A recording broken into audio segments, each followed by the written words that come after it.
পর্যাবৃত্ত গতিতে কতদিন আমরা কোন পর্যন্ত পড়ছিলাম, কোন টপিক পর্যন্ত পড়ছিলাম?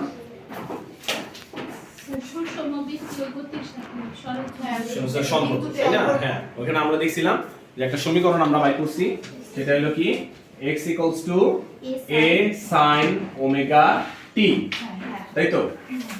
এবং আরেকটা দেখছিলাম x a sin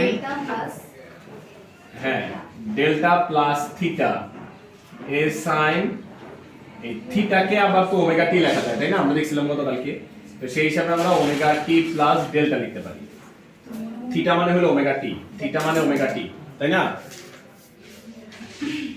এই জিনিসগুলো আমরা গতকালকে দেখছিলাম, বুঝতে পারছো? এটা অ্যাকচুয়ালি কিসের সমীকরণ? যারা গতকালকে ক্লাস পাও নাই তাদের জন্য একটু সহজ করে দেই। এটা হলো এই তরঙ্গের সমীকরণ,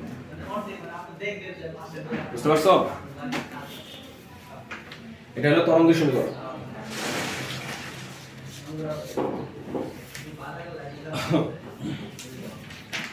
এই সমীকরণের a, এই যে a, এই a টা হলো বিস্তার। বিস্তার কি? এই যে এটাকে বিস্তার বলে, তাই না? তরঙ্গ তার সাম্যাবস্থান থেকে সর্বাধিক একদিকে যদ্রুপ দূরত্ব অতিক্রম করে, এটাকে আমরা বিস্তার বলি। তো 9 10 এ আমরা তরঙ্গ সংক্রান্ত অনেকগুলো টার্ম পড়ছিলাম, সংজ্ঞা পড়ছিলাম, তাই না? কি কি? এই যে বিস্তার, বিস্তার তার মধ্যে একটা।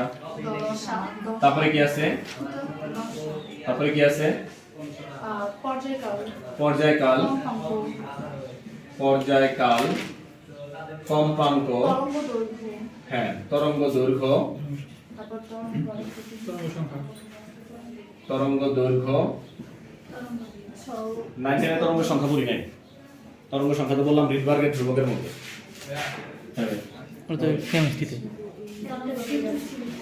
একটু পাস কর।